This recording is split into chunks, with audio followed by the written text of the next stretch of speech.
वाहिगुरू जी का खालसा वाहिगुरू जी की फतेह। श्री राग की वार दी जो लड़ीवार विचार चल रही है उसਦੇ ਵਿੱਚ ਅੱਜ ਅਸੀਂ 21ਵੀਂ ਪੌੜੀ ਜੋ ਕਿ ਇਸ ਵਾਰ ਦੀ ਆਖਰੀ ਪੌੜੀ ਹੈ ਉਸ ਦੀ ਵਿਚਾਰ ਤੇ ਨਾਲ ਲੱਗਦੇ ਸ਼ਲੋਕਾਂ ਦੀ ਵਿਚਾਰ ਕਰਾਂਗੇ। ਤਾਂ ਆਓ ਸਭ ਤੋਂ ਪਹਿਲਾਂ 21ਵੀਂ ਪੌੜੀ ਦੇ ਨਾਲ ਜੋ ਪਹਿਲਾ ਸ਼ਲੋਕ ਹੈ ਗੁਰੂ ਅਮਰਦਾਸ ਪਾਤਸ਼ਾਹ ਦਾ ਉਚਾਰਨ ਕੀਤਾ ਹੋਇਆ ਉਸ ਦਾ ਪਾਠ ਕਰ ਲੈਂਦੇ ਹਾਂ। ਸ਼ਲੋਕ ਮਹਲਾ ਤੀਜਾ।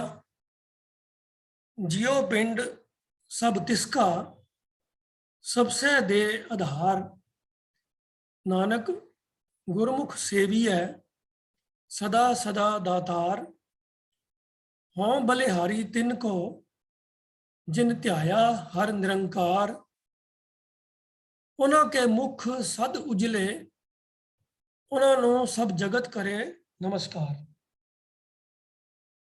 इस श्लोक विच गुरु अमरदास पातशाह प्रभु परमात्मा की ही वडियाई सिफत सलाह कर रहे हैं कि ये जिंद ते ये शरीर जियो तो भाव जिहड़ी साडे शरीर के अंदर जिंद है जान है, पिंड तो भाव है शरीर, ये सब कुछ उस प्रभु का दिता होया ही है। तिस लफज अकाल पुरख वास्ते है और उसकी वडियाई करदियां होया ही अगे गुरु साहब कहते हैं कि यह शरीर और उसके अंदर जिहड़ी जिंद है ये सब उस प्रभु की दिती हुई है ते वो सारे जीवां नूं सहारा भी देंदा है, तरवासा भी देंदा है, जिहदे सहारे ये शरीर चलते हैं ते शरीर और जिंद का संबंध जुड़िया रहिंदा है। तो ये जिंद के अंदर जो प्राण चल रहे हैं, जिस हवा के सहारे चल रहे हैं, वो हवा भी प्रभु परमात्मा की ही दिती हुई है। सो ऐसे दाते नूं हमेशा चेते रखना चाहिए है, हमेशा याद रखना चाहिए है। तो अगली पंक्ति गुरु साहब कहते हैं, नानक गुरमुख सेवी है सदा सदा दातार। वो दातार जो सदा वास्ते दातार है, हमेशा ही दाता देंदा रहिंदा है। वो कभी थकदा नहीं है, वो कभी ब्रेक नहीं लेंदा, कभी आराम नहीं करता, क्योंकि साडे जीवन का आधार जब तक ये प्राण चल रहे हैं, श्वास चल रहे हैं, तब तक ही जिंद का ते शरीर का संबंध जुड़िया रहता है। तो प्रभु परमात्मा निरंतर ये वास्ते उसने ऐसा प्रबंध किया होया है कि ये अंदर कभी ब्रेक नहीं आती। सोचने वाली गल है, जे किधरे परमात्मा ने भी 24 घंटिया कोई थोड़े टाइम वास्ते आराम करना होंदा, रेस्ट करना होंदा, ब्रेक लैनी होंदी, तो जगत के जीवां का की हाल होंदा, उन्हां दी ब्रेक तो फिर परमानेंट ही हो जानी सी। तो प्रभु के बनाए हुए सिस्टम ऐसे हैं जिहड़े इस तरीके दे नाल चल रहे हैं कि वो उन्हां दे अंदर किसी किस्म की कोई रुकावट नहीं आती। तो सदा सदा दातार है, वो निरंतर दाता देंदा ही रहिंदा है, उहदे विच कदी भी कोई रुकावट कोई ब्रेक नहीं आती। तो गुरु साहब कहते हैं कि ऐसे प्रभु दियां सिफतां उहदी वडियाई दे नाल सानूं जुड़ना चाहिए है गुरु दे सन्मुख होके, क्योंकि गुरु ही प्रभु परमात्मा दे नाल सिफत सलाह की दात बख्श के उहदे नाल प्यार का संबंध जोड़न विच सहाई हुंदा है। तो ऐसे जन जिहड़े गुरु के सन्मुख होके प्रभु की सिफत सलाह दे विच जुड़दे हैं, अगली पंक्ति गुरु साहब फरमाते हैं कि मैं उन्हां तो बलिहारे जांदा हाँ, कुर्बान जांदा हाँ। हों बलिहारी तिन को जिन ध्याया हर निरंकार। वो आकार तो रहत प्रभु जिस उसकी जिहड़े लोग सिफत सलाह करते हैं, जिहड़े उसका ध्यान धरते हैं, मैं उन्हां तो बलिहार जांदा हाँ, सदके जांदा हाँ। क्यों? क्योंकि प्रभु की सिफत सलाह नाल जुड़न करके, प्रभु का ध्यान हृदय विच टिकाण दे करके उन्हां जीवां दे अंदर भी प्रभु के गुण जिहड़े हैं उन्हां दा प्रकाश हो जाता है। वो गुण उन्हां जीवां दे अंदर भी प्रगट हो जाते हैं ते जगत विच फिर उन्हां सब दी इज्जत हुंदी है ते सब जगत उन्हां नूं नमस्कार करता है। हों बलिहारी तिन को जिन ध्याया हर निरंकार, उन्हां के मुख सद उजले, उन्हां नूं सब जगत करे नमस्कार। ਜਿਹੜੇ ਪ੍ਰਭੂ ਦੀ ਯਾਦ ਨੂੰ ਆਪਣੇ ਹਿਰਦੇ ਵਿੱਚ ਟਿਕਾ ਕੇ ਰੱਖਦੇ ਹਨ, ਜਿਨ੍ਹਾਂ ਨੇ ਉਸ ਨਿਰੰਕਾਰ ਨੂੰ ਧਿਆਇਆ ਹੈ, ਉਹਨਾਂ ਕੇ ਮੁਖ ਸਦ ਉਜਲੇ, ਉਹਨਾਂ ਦੇ ਮੂੰਹ ਉਜਲੇ ਹੋ ਜਾਂਦੇ ਹਨ। ਮੂੰਹ ਉਜਲੇ ਤੋਂ ਭਾਵ ਕੀ ਹੈ? ਇਹ ਤਾਂ ਨਹੀਂ ਹੈ ਕਿ ਬਈ ਉਹਨਾਂ ਨੇ ਕਿਸੇ ਖਾਸ ਮਾਊਥ ਕੋਈ ਫੇਸ ਵਾਸ਼ ਯੂਜ਼ ਕਰਕੇ ਤੇ ਆਪਣਾ ਮੂੰਹ ਜ਼ਿਆਦਾ ਸਾਫ਼ ਕਰ ਲਿਆ ਹੈ। ਉਜਲੇ ਮੁਖ ਨੂੰ ਇੱਕ ਮੁਹਾਵਰੇ ਦੇ ਤੌਰ ਦੇ ਉੱਤੇ ਵਰਤਿਆ ਗਿਆ ਹੈ, ਜਿਹਦਾ ਭਾਵ ਹੈ ਕਿ ਉਹਨਾਂ ਦੇ ਰੈਪੂਟੇਸ਼ਨ ਦੇ ਵਿੱਚ, ਉਹਨਾਂ ਦੇ ਆਚਰਣ ਦੇ ਵਿੱਚ ਕਿਸੇ ਕਿਸਮ ਦੀ ਵੀ ਕੋਈ ਕਮੀ ਕਮਜ਼ੋਰੀ ਨਹੀਂ ਹੈ। ਉਹਨਾਂ ਦੇ ਵੱਲੋਂ ਕੀਤੇ ਹੋਏ ਕੰਮਾਂ ਦੇ ਅੰਦਰ ਕੋਈ ਵੀ ਨੁਕਸ ਨਹੀਂ ਹੈ ਜਿਸ ਦੇ ਪਿੱਛੇ ਉਹਨਾਂ ਦੀ ਕੋਈ ਨੁਕਤਾਚੀਨੀ ਜਾਂ ਨਿੰਦਾ ਕੀਤੀ ਜਾ ਸਕਦੀ ਹੋਵੇ।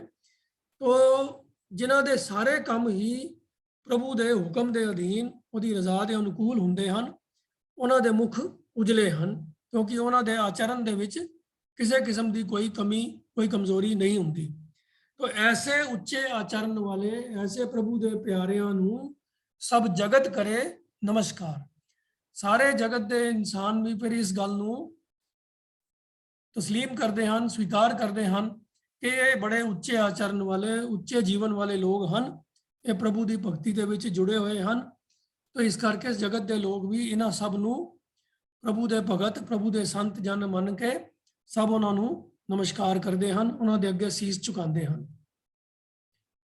तो इस श्लोक के अंदर प्रभु परमात्मा की बेअंत जड़ी दात जड़ी लगातार सब जीवां नूं प्राप्त हो रही है कि सब जीवां नूं जिंद अते शरीर उस प्रभु ने दिता है। ते इस जिंद दा इस शरीर दे नाल संबंध बने रहने वास्ते इस जीवन का आधार भी वो प्रभु सदा वास्ते ही दिंदा आ रहा है, बख्शिशां करदा आ रहा है। तो जेड़े लोग इस गल नूं रियलाइज करते हुए उस परमात्मा का ध्यान अपने हृदय में रखते हैं, गुरु साहब कहते हैं कि मैं उन्हां तो बलिहार जाता हाँ, कुर्बान जाता हाँ। ऐसे लोगों का जीवन भी उच्चा हो जाता है, उन्होंने मुख सदा उजले होंगे हैं क्योंकि उन्होंने जीवन उच्चा तो सुच्चा होंदा है। उन्होंने जीवन के अंदर कोई कमी या कोई नुक्स नहीं होंदा। तो इस वजह करके सारे जगत के बाकी जीव जड़े हैं वो उन्होंने अगे सीस झुकाते हैं, उन्होंने नमस्कार करते हैं, उन्होंने सत्कार करते हैं। दूसरे श्लोक के अंदर भी सतगुर की संगत का जो है, जो जीवन के अंदर इंपॉर्टेंस है, जो महत्व है, वो बारे गल शुरू करते हैं। महला तीजा, सतगुर मिले उल्टी पई, नव निध खर्चो खाओ, 18 सिद्धि पिछे लगियां फिरन, निज घर वसै निज थाए, अनहद धुनी सद वजदे, उन मन हर लिव लाए, नानक हर भगत तिना कै मन वसै, जिन मस्तक लिखिया तुर पाए। ਹੁਣ ਗੁਰੂ ਸਾਹਿਬ ਕਹਿੰਦੇ ਹਨ ਕਿ ਜੇ ਸੱਚਾ ਗੁਰੂ ਮਿਲ ਪਵੇ ਤਾਂ ਮਨੁੱਖ ਦੀ ਸੁਰਤ ਉਲਟ ਜਾਂਦੀ ਹੈ। ਉਲਟ ਜਾਂਦੀ ਹੈ ਤਾਂ ਕੀ ਭਾਵ ਹੋਇਆ ਕਿ ਜੋ ਆਮ ਦੁਨੀਆ ਦਾ ਵਰਤਾਰਾ ਹੈ, ਜੋ ਆਮ ਦੁਨੀਆ ਦੀ ਸੋਚ ਹੈ, ਜੋ ਆਮ ਦੁਨੀਆ ਦੀ ਜੀਵਨ ਸ਼ੈਲੀ ਹੈ, ਸਤਿਗੁਰੂ ਦੀ ਸ਼ਰਨ ਵਿੱਚ ਪੈਣ ਵਾਲੇ ਦੀ ਜੀਵਨ ਸ਼ੈਲੀ, ਉਹਦੀ ਸੋਚ आम दुनिया की सोच तो उल्टी हो जाती है।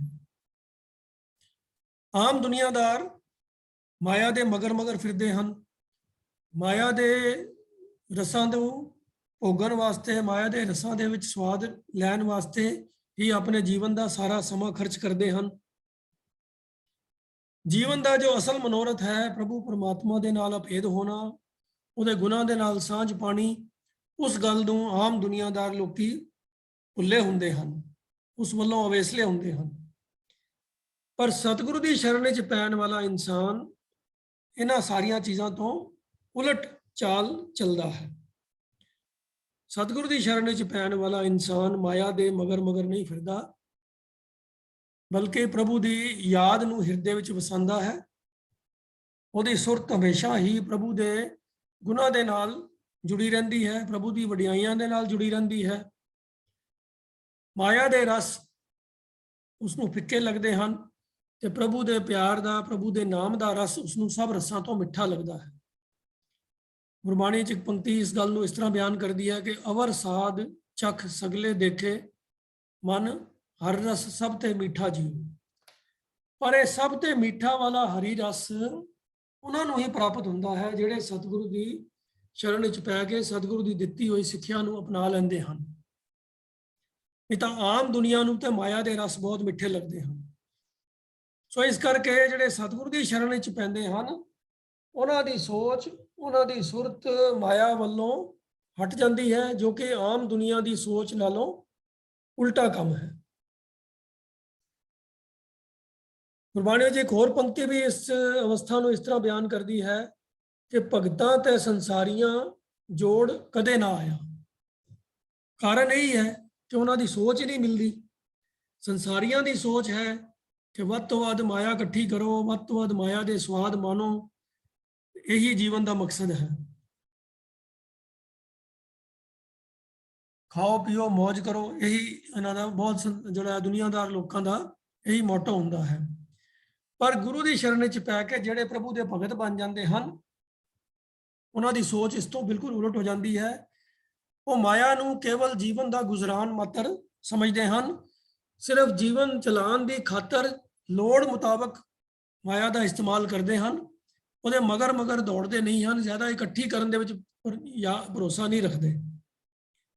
ਤੋ ਇਸ ਕਰਕੇ ਭਗਤਾਂ ਦੀ ਸੋਚ ਤੇ ਸੰਸਾਰੀਆਂ ਦੀ ਸੋਚ ਆਪਸ ਵਿੱਚ ਮੇਲ ਨਹੀਂ ਖਾਂਦੀ।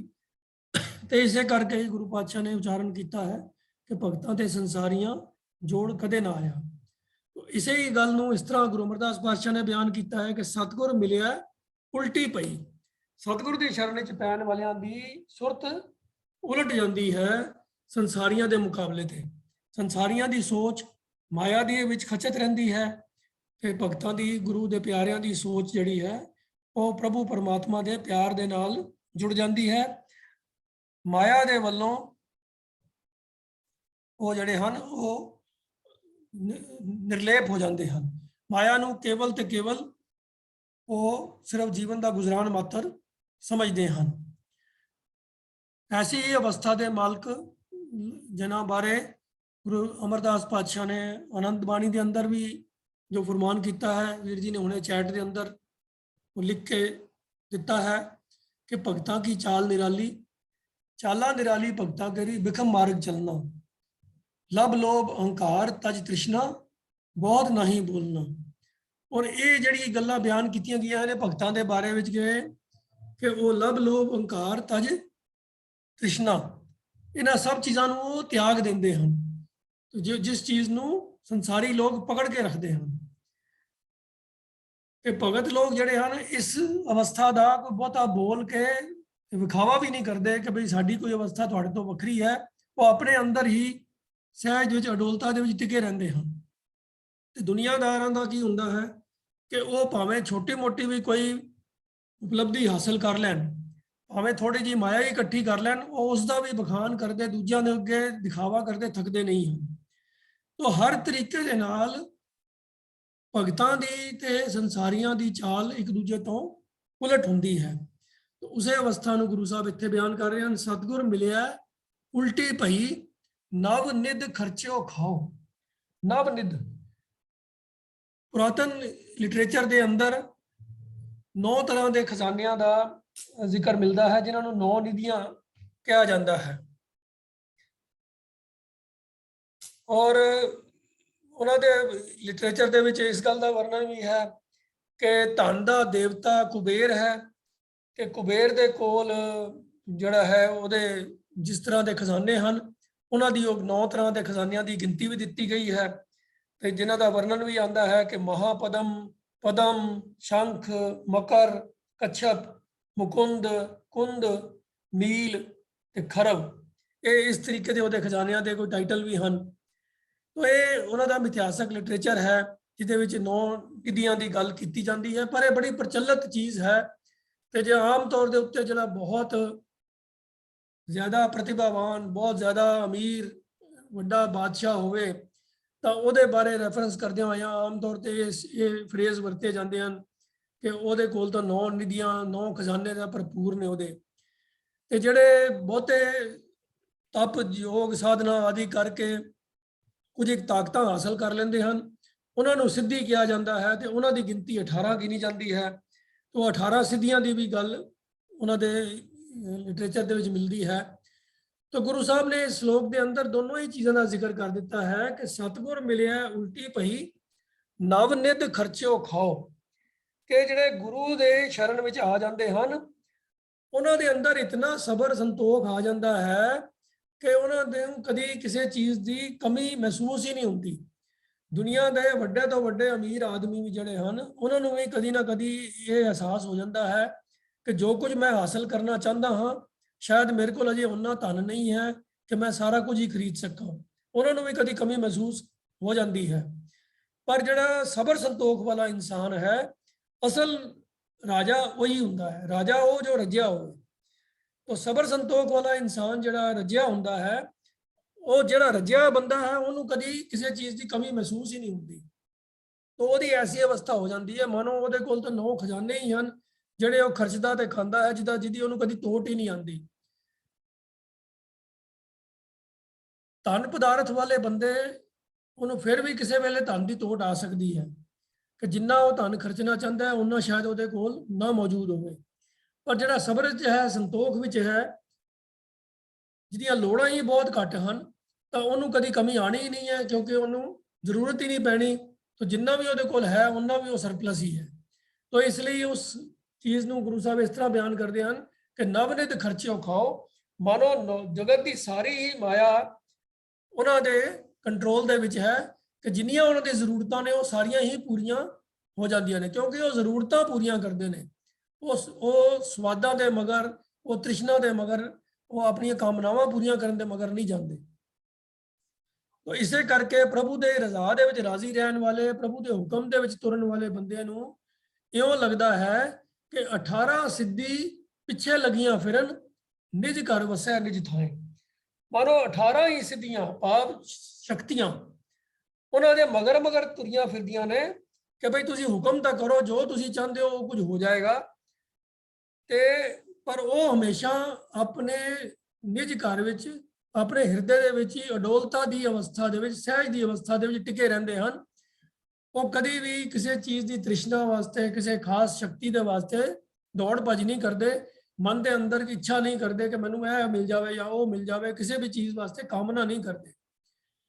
उन्होंने जीवन का जो मुख मकसद होंदा है वो प्रभु के नाल प्यार की सांझ पाना, प्रभु की सिफत सलाह में जुड़े रहना ते शरीर का निर्वाह करन मात्र, माया नू गुजरान मात्र वरतना। तो इस करके ऐसे सबर संतोख की अवस्था में रहने वाले उन्होंने मन कभी डोलता भी नहीं है, उन्होंने कभी इस गल की फिक्र भी नहीं होती कि उन्होंने को किसी चीज़ की कमी हो जाएगी, कि ना ही वो कोई दुनियावी शक्तियां, दुनियावी पावर हासिल करने वास्ते भजे फिरते हैं। तो उन्होंने ऐसी अडोलता की अवस्था का बयान करते गुरु साहब कहते हैं कि मानो वो इतने सबर संतोख दे विच, इतनी सहज की अडोलता की अवस्था होंदे हैं कि 18 सिद्धि पिछे लगियां फिरन पर उन्होंने अडोलता किसी तरीके का भी कोई बदलाव, कोई चेंज नहीं आता। तो मानो दुनिया भर दियां सारियां ताकतां ही उन्होंने हुक्म के अधीन हैं। तो ये अवस्था प्रभु के प्यारियां दी हुंदी है कि वो खुद किसी चीज़ की शक्ति के मगर नहीं भजते फिरते, ना माया के मगर भजते हैं, पर माया भी उन्होंने दासी बन जाती है ते आत्मक शक्तियां भी उन्होंने अधीन अपने आप सहज ही हो जांदियां हैं। अगली पंक्ति गुरु साहब फरमाते हैं कि अनहद धुनी सद वजदे उन मन हर लिव लाए, कि उन्होंने अंदर प्रभु की याद, प्रभु के सिमरन की जो धुनी है जो बिना वजाया वजदी है। अनहद तो भाव है जिहड़ी हद तो बिना या अनहद लफज जो है वो भी इसे सेंस में यूज किया जाता है कि जी आहट तो बिना अपने आप जी धुनी बजती है।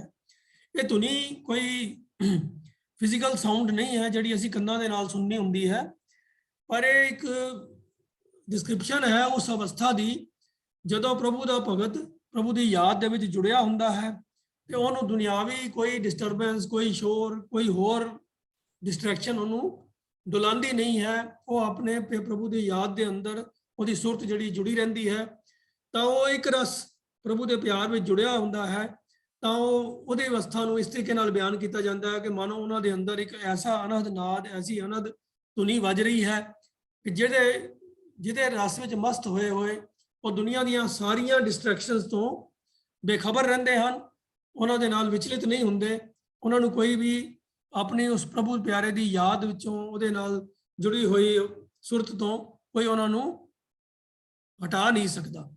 ਉਹ ਆਪਣੇ ਹੀ ਉਸ ਪਿਆਰ ਦੀ ਯਾਦ ਦੀ ਧੁਨ ਦੇ ਅੰਦਰ ਹੀ ਉਹ ਟਿਕੇ ਰਹਿੰਦੇ ਹਨ।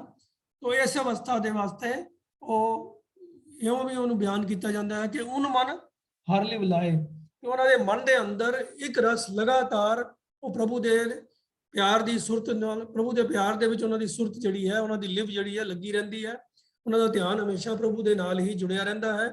तो दुनियावी किसी माया दियां कोई भी अट्रैक्शनस उन्होंने डिस्टर्ब नहीं कर सकती। तो जी ऐसी आत्मक अडोलता टिका की अवस्था है, उसनों ये पंक्ति डिस्क्राइब करती है कि अनहद धुनी सद वजदे उन मन हर लिव लाए। हरी दे नाल उन्हां दी लिव जुड़ी रहिंदी है, अपने अंतर ध्यान होई रहिंदे हन, ते बाहर दियां कोई डिस्ट्रैक्शन जड़ियां ने वो उन्हां नूं उन्हां दी सुरत नूं खिंडांदियां नहीं हन।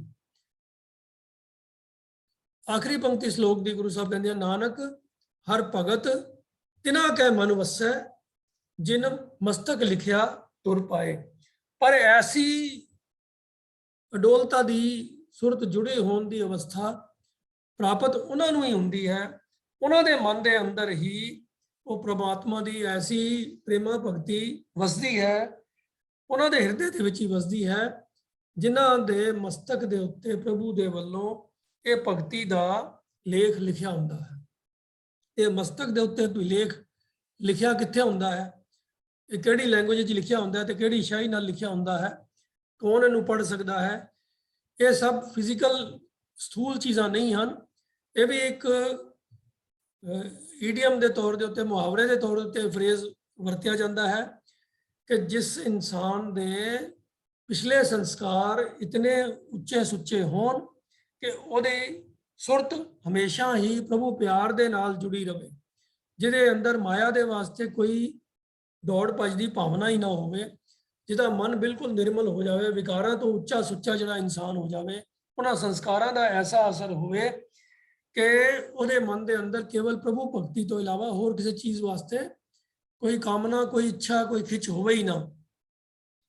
तो उहदे वास्ते कहा जा सकता है कि उहदे तां मत्थे ते लेख ही ऐसे लिखे हुए हैं कि वह प्रभु भगती दे विच ही जुड़िया रहिंदा है। तो ये पिछले कीते संस्कारां दा ही असर है, जिन्हों मस्तक के धुर तो लिखे हुए लेख के रूप में बयान किया जाता है।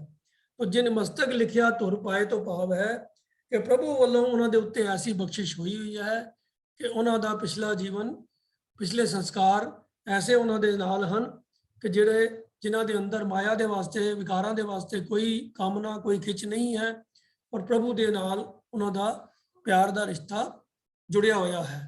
तो ऐसी अवस्था प्राप्त उन्होंने ही होंगी है जिन्होंने प्रभु आप बख्शिश करके ऐसी अवस्था बख्शदा है, ऐसे उन्होंने माहौल, ऐसा उन्होंने आला दुआला, उन्होंने संस्कार प्रभु आप बख्शिश करके उन्होंने ये दात दिंदा है। तो सतगुरु की शरण विच पै के इंसान की सोच आम संसारियों तो उल्टी हो जाती है, माया के वल्लों उन्होंने खिच खत्म हो जाती है, प्रभु के प्रेमा भगती उन्होंने हृदय में टिकी रहिंदी है।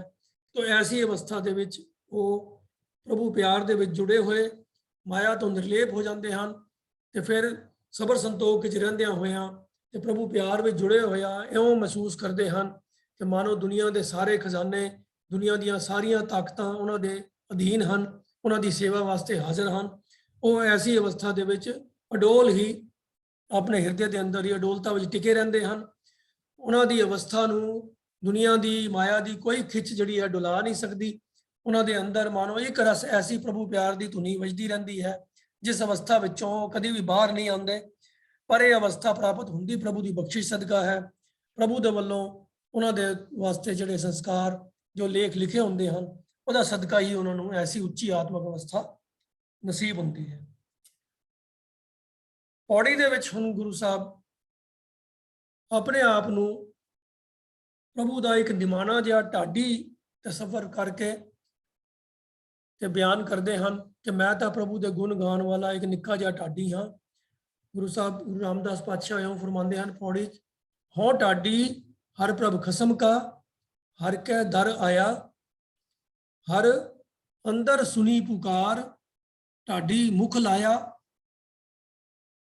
ਹਰ ਪੁੱਛਿਆ ਢਾਡੀ ਸਦਕੈ, ਕਿਤ ਅਰਥ ਤੂੰ ਆਇਆ, ਨਿਤ ਦੇਵੋ ਦਾਨ ਦਿਆਲ ਪ੍ਰਭ, ਹਰ ਨਾਮ ਧਿਆਇਆ, ਹਰ ਦਾਤੈ ਹਰ ਨਾਮ ਜਪਾਇਆ, ਨਾਨਕ ਪਹਿਨਾਇਆ।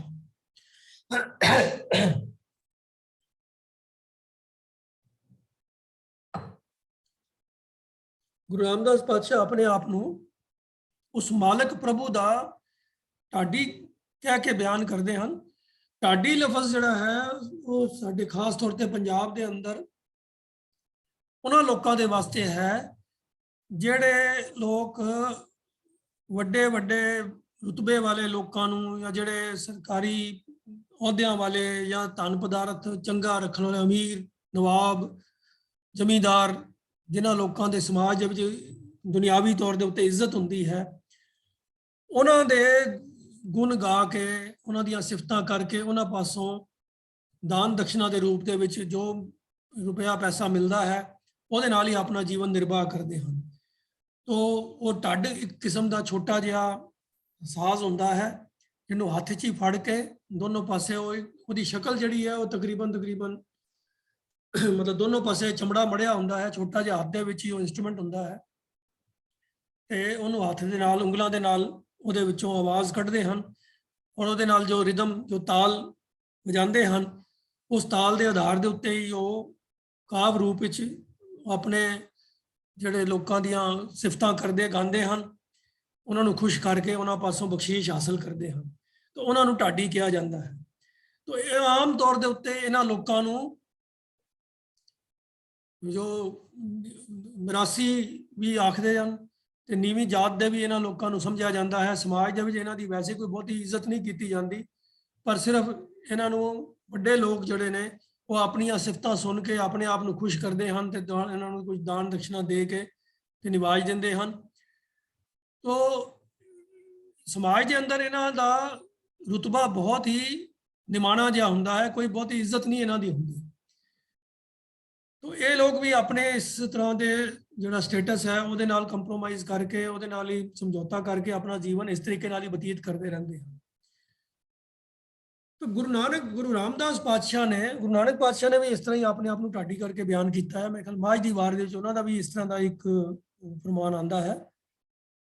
तो इत्थे भी गुरु रामदास पातशाह अपने आप को किसी दुनियावी अहुदेदार का, किसी दुनियावी राजे नवाब शाह का, चौधरी का नहीं, लेकिन केवल जो दुनिया का मालक है, जो सारी दुनिया को चला रहा है, हर प्रभ खसम का, वह ढाडी अपने आप को बयान कर रहे हैं और ये अपनी इज्जत महसूस करते हैं कि जड़ा उस खसम का, उस मालक का, जड़ा सारी सृष्टि का मालक है, मैं उस वड्डे मालक का मैं ढाडी हाँ।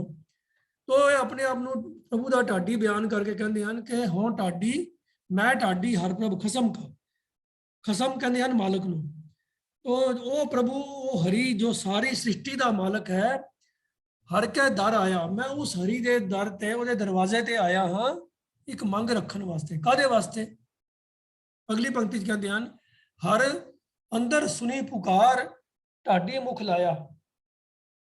प्रभु ने दरबार च बैठे ने मेरी पुकार सुनी, मेरी बेनती सुनी ते मैनू आवाज मार के अपने सामने बुला लिया। ढाडी मुख लाया, मुख लाया मतलब अपने सामने पेश करने वास्ते हुक्म किया।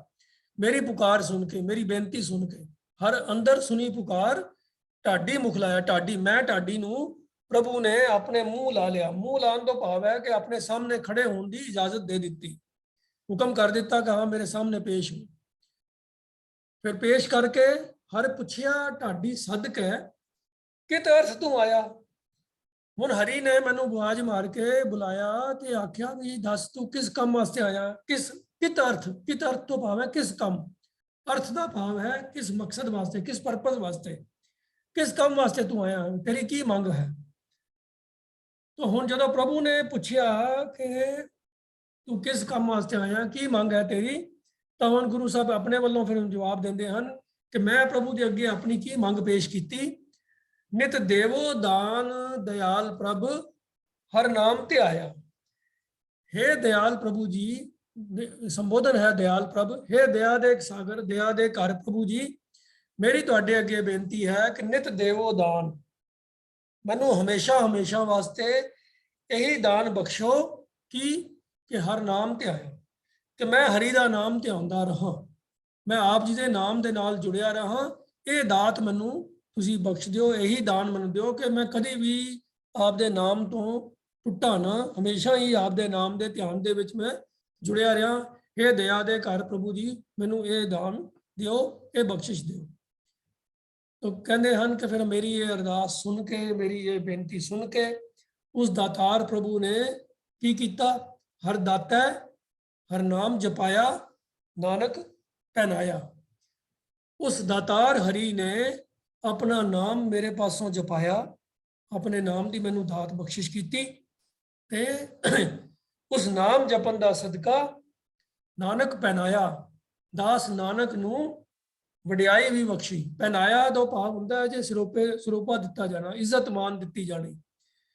ये पुराने समय तो ही ਵੱਡੇ ਵੱਡੇ ਬਾਦਸ਼ਾਹਾਂ ਦੇ ਦਰਬਾਰ ਦੇ ਵਿੱਚ ਜਿਸ ਬੰਦੇ ਨੂੰ ਕੋਈ ਸਤਕਾਰ ਦੇਣਾ ਹੁੰਦਾ ਸੀ ਤੇ ਉਹਨੂੰ ਇਹ ਸਿਰੋਂ ਪਾਉ ਦਿੱਤਾ ਜਾਂਦਾ ਸੀਗਾ। ਸਿਰੋਂ ਪਾਉ ਦਾ ਭਾਵ ਕੀ ਹੁੰਦਾ ਸੀਗਾ, ਉਹ ਕਪੜਾ ਜਿਹੜਾ ਸਿਰ ਤੋਂ ਲੈ ਕੇ ਪੈਰ ਤੱਕ ਲੰਬਾ ਹੋਵੇ ਉਹ ਦਿੱਤਾ ਜਾਂਦਾ ਸੀਗਾ।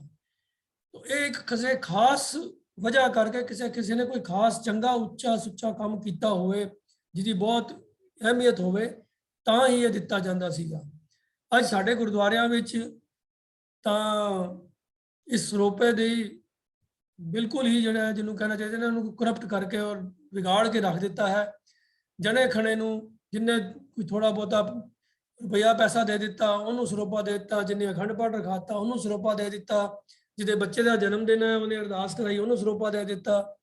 ਕੋਈ ਰਾਜਨੀਤਿਕ ਕੋਈ ਵੀ ਕੋਈ ਐਮਐਲਏ ਕੋਈ ਕਾਰਪੋਰੇਟਰ ਕੋਈ ਐਮਪੀ ਕੋਈ ਕੁਝ ਵੀ ਆ ਗਿਆ ਉਹਨੂੰ ਸਰੋਪਾ ਦੇ ਦਿੱਤਾ ਬਿਨਾਂ ਕਿਸੇ ਇਸ ਵਿਚਾਰ ਦੇ ਕਿ ਬਈ ਉਹਨਾਂ ਨੇ ਕੌਮ ਦੀ ਭਲਾਈ ਵਾਸਤੇ ਜਾਂ ਸਿੱਖੀ ਦੇ ਚੜ੍ਹਦੀ ਕਲਾ ਵਾਸਤੇ ਕੁਝ ਕੰਟਰੀਬਿਊਸ਼ਨ ਕੀਤੀ ਵੀ ਹੈ ਕਿ ਨਹੀਂ, ਕੁਝ ਉਹਨਾਂ ਦੀ ਕਿਸ ਵਜ੍ਹਾ ਕਰਕੇ ਸਰੋਪਾ ਦਿੱਤਾ ਜਾ ਰਿਹਾ।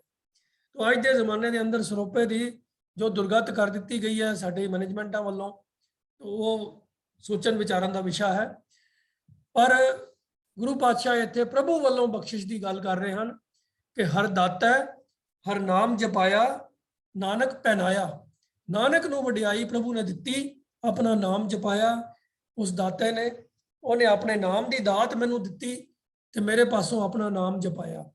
तो इत्थे देख लो कि गुरु साहब ये किते नहीं कह रहे कि मैं हरि का नाम जपया तो मेरी वडियाई हुई। वो कह रहे हैं कि हर दाते ने मेरे पासों अपना नाम जपा लिया कि मैनू उसने वडियाई दे दी। तो सब दाता उस प्रभु दियां ही हैं। जिवें श्लोक विच भी आया सीगा कि सब जीओ पिंड भी उहदा है, जीवन का निर्वाह जीवन का आधार भी सब दाता उस प्रभु दियां हैं। तो उहदा नाम की दात भी उस प्रभु की ही दिती हुई है। कोई बंदा ये दावा करे कि मैं नाम जपदा हाँ तो इस करके मेरी बड़ी उच्ची आत्मक अवस्था है, तो ये फोका ही क्लेम है। गुरु रामदास बादशाह ये गल कह रहे हैं कि हर दाता है हर नाम जपाया, नानक पहनाया। उस हरि ने ही दातार ने मेरे ते मेहर करके मेरे पासों अपना नाम जपाया तो मैं दास नानक नूं उन्हें बख्शिश वडियाई भी दे दी। तो ये ओदी ही मेहर है, ओदी ही बख्शिश है तो उन्हें मेरे पासों अपना नाम जपाया तो मेरे पासों नाम जपा के मैनू वडियाई भी दे दी। ये उस प्रभु की ही वडियाई है, ये मेरा कोई कंट्रीब्यूशन नहीं है।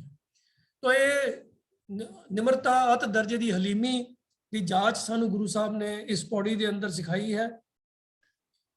सानू दुनियादारां नूं भी गुरु पातशाह तो प्रेरणा लैके इस तरीके का एटीट्यूड अपने अंदर डेवलप करना चाहिए है कि धर्म के मार्ग से चलदियां गुरु बाणी की स्टडी करदियां गुरबाणी की विचार करदियां गुरबाणी नूं जीवन विच अपनाउण दा यतन करदियां होइयां मन के अंदर कभी भी इस तरीके की अहंकार की भावना ना आवे कि मैं कुछ कर रहा हाँ, मैं कुछ बहुत हासिल कर लिया है। ਗੁਰੂ ਪਾਤਸ਼ਾਹ ਤਾਂ ਆਪਣੇ ਆਪ ਨੂੰ ਪ੍ਰਭੂ ਦਾ ਢਾਡੀ ਕਹਿ ਕੇ ਬੁਲਾ ਰਹੇ ਹਨ, ਜੋ ਲਫ਼ਜ਼ ਸਮਾਜ ਦੇ ਵਿੱਚ ਕੋਈ ਇੱਜ਼ਤ ਵਾਲਾ ਲਫ਼ਜ਼ ਨਹੀਂ ਹੈ, ਨੀਵੇਂ ਦਰਜੇ ਦੇ ਰੁਤਬੇ ਵਾਲਾ ਲਫ਼ਜ਼ ਹੈ।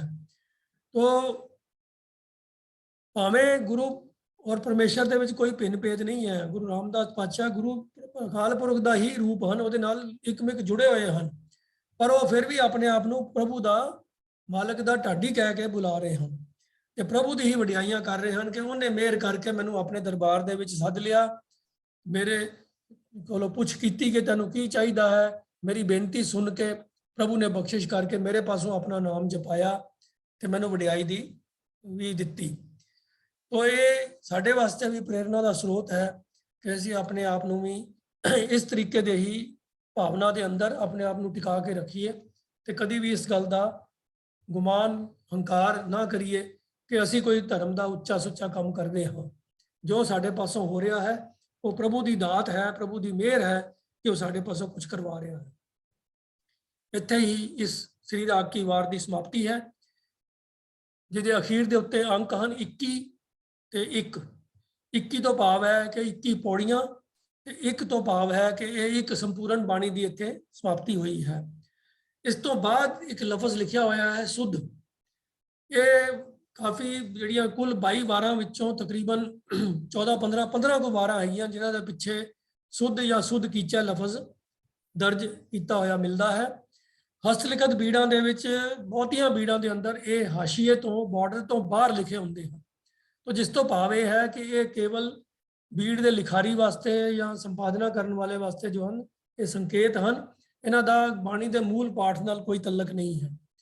ਪਰ ਹੁਣ ਰਿਵਾਜ ਕੁਝ ਇਸ ਤਰ੍ਹਾਂ ਦਾ ਪਿਆ ਹੋਇਆ ਹੈ ਕਿ ਈਵਨ ਆਸਾ ਕੀ ਵਾਰ ਦਾ ਵੀ ਕੀਰਤਨ ਦੀ ਸਮਾਪਤੀ ਹੁੰਦੀ ਹੈ ਤਾਂ ਉੱਥੇ ਵੀ ਅਖੀਰਲੀ ਪੰਕਤੀ ਪੜਨ ਤੋਂ ਬਾਅਦ ਰਾਗੀ ਉਚੇਚੇ ਤੌਰ ਤੇ ਸੁਧ ਬੋਲਦੇ ਹਨ, ਐਜ਼ ਇਫ ਕਿ ਉਹ ਵੀ ਬਾਣੀ ਦਾ ਹੀ ਇੱਕ ਪਾਰਟ ਹੈ। ਤੋ ਇਹ ਸੁਧ ਲਫ਼ਜ਼ ਦਾ ਬੋਲ ਉਚਾਰਨ ਕਰਨ ਦੀ ਕੋਈ ਜ਼ਰੂਰਤ ਨਹੀਂ ਹੈ। ਇਹ ਜੇ ਹਸਤਲਿਖਤ ਬੀੜਾਂ ਦੇ ਵਿੱਚੋਂ ਪਾਠ ਕੀਤਾ ਜਾਵੇ ਤਾਂ ਉੱਥੇ ਸਹਿਜੇ ਹੀ ਨਜ਼ਰ ਆ ਜਾਏਗਾ ਕਿ ਇਹ ਲਫ਼ਜ਼ ਹਾਸ਼ੀਏ ਤੋਂ ਬਾਹਰ ਲਿਖੇ ਹੁੰਦੇ ਹਨ, ਤੋ ਇਹਨਾਂ ਦਾ ਪਾਠ ਨਹੀਂ ਕਰਨਾ ਹੁੰਦਾ। ਤੋ ਇਤਨੀ ਬੇਨਤੀਆਂ ਪ੍ਰਵਾਨ ਕਰਨੀਆਂ ਜੀ। ਹੋਈਆਂ ਭੁੱਲਾਂ ਦੀ ਖਿਮਾ। ਵਾਹਿਗੁਰੂ ਜੀ ਕਾ ਖਾਲਸਾ, ਵਾਹਿਗੁਰੂ ਜੀ ਕੀ ਫਤਿਹ।